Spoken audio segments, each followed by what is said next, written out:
Good evening. My name is Karen McLaren, and I have chosen an article that I read this week. The name of it is Ethical Issues in Instructional Technology, an Exploratory Framework.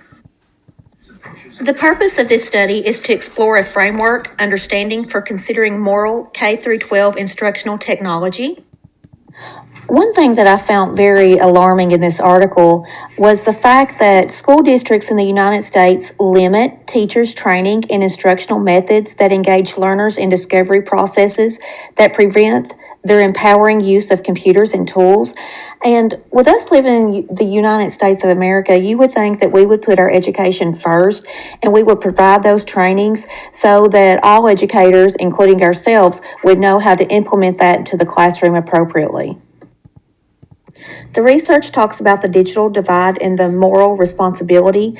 It goes on to talk about the digital divide representing a formidable social challenge to computer-based learning. And it also asks the question, with our world that changes values, that experiences intensifying technology interaction as conventional matters, what are the moral responsibilities with regards to instructional technology use?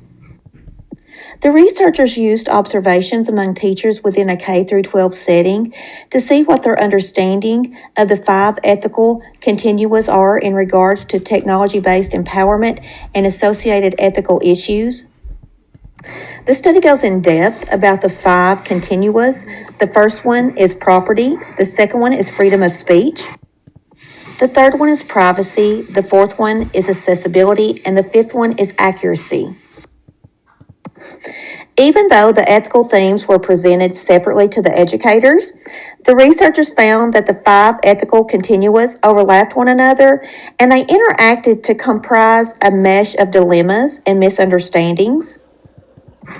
The findings of this study stated that an educator's view of technology placement along with the 5 continuas have important consequences for practices in the classroom and at school.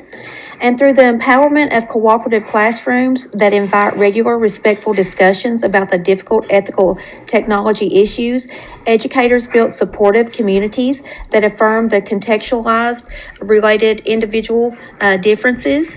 And the impulse judgment hinders the discussion to conventional basis of thinking, and realization of social context occurred through conceptualization.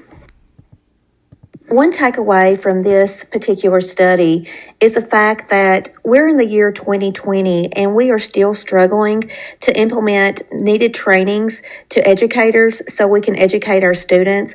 And that's really sad, be it that we live in the most productive and powerful nation in the world.